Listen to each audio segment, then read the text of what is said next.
Qu'est-ce que COVAX? Je retrouve Anne-Catherine Bajard, qui est gestionnaire des politiques à Oxfam Canada. Bonjour, Madame Bajard. Oui, bonjour, un plaisir de vous rencontrer. Un plaisir également. C'est la première fois qu'on entend parler de COVAX, nous, depuis le début de la pandémie. D'abord, qu'est-ce que c'est que COVAX? Expliquez-nous comment le système fonctionne. COVAX est un mécanisme qui sert à gérer des stratégies globales pour des vaccins. Ce n'est pas nécessairement seulement pour COVID. Donc, ça existait depuis avant. Si on n'en a pas entendu parler avant, c'est que souvent, c'est pour des maladies que nous n'avons pas au Canada.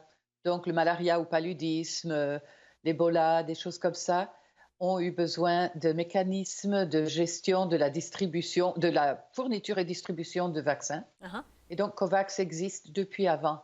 Maintenant, ça vient sur notre horizon à nous, les Canadiens, parce qu'évidemment, le COVID est chez nous et parce qu'on a un rôle dans le monde entier, nous aussi, à contribuer, à aider à arrêter la pandémie en contribuant à COVAX. Mais à la base, est-ce que c'est fait pour aider des pays défavorisés ou des pays riches dans l'obtention des vaccins? C'est fait pour assurer une distribution équitable entre tous les pays. Donc, ça n'exclut pas nécessairement les pays riches, c'est juste que nous, d'habitude, on a les moyens, on a la possibilité. Donc, le plus souvent, ça va à des pays en voie de développement qui ont plus besoin, qui ont moins de facilité d'accès aux vaccins. Est-ce qu'on doit s'étonner que le Canada bénéficie de ce système-là aujourd'hui? Quand j'ai lu ça au début dans la presse, la façon dont je l'ai lu, oui, ça m'a un peu étonnée. C'était quoi? Nous, on reçoit. Mais en fait, c'est la logique. On a tous mis, plusieurs pays qui ont les moyens, ont mis des fonds, ont mis la possibilité d'achat de vaccins. Et ensuite, il y a une distribution équitable qui est faite relativement en proportion à notre population et de façon équitable entre tous les pays qui ont soit contribué, soit établi leur propre demande de vaccins. Donc, on est d'une certaine façon, on fait partie d'une stratégie globale pour une distribution équitable et c'est logique qu'on reçoive une partie de ça. Oui, parce qu'on dit que le Canada est le seul pays du G7 qui va en bénéficier. Est-ce que c'est le cas? Ouais.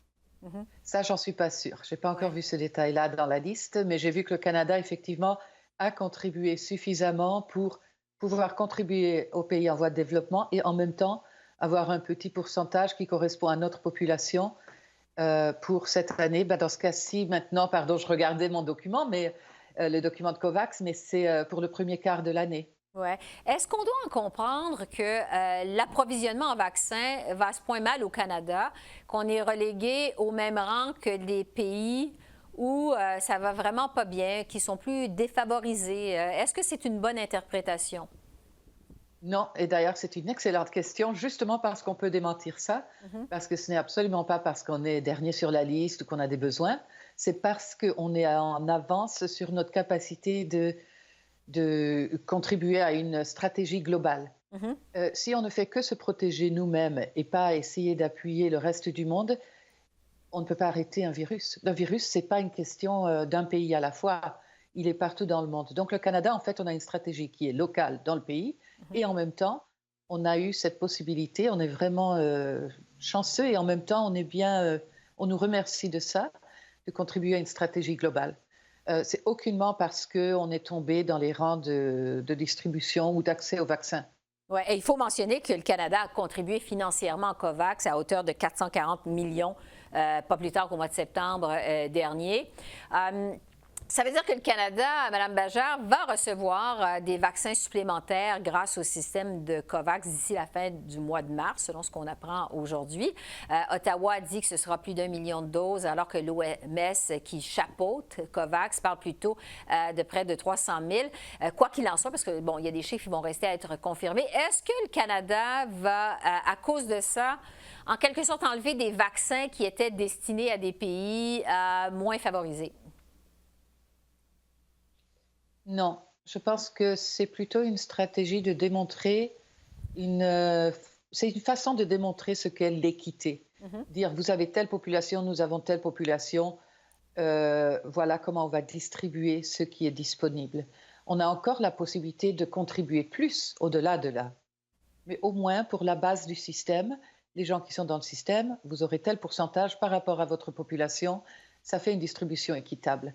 Si on peut donner plus, d'accord. Là, je me répète, mais c'est que ce n'est pas le seul mécanisme. On a aussi notre capacité privée de faire venir des vaccins. On a notre capacité de produire des vaccins qui va bientôt se développer, peut-être.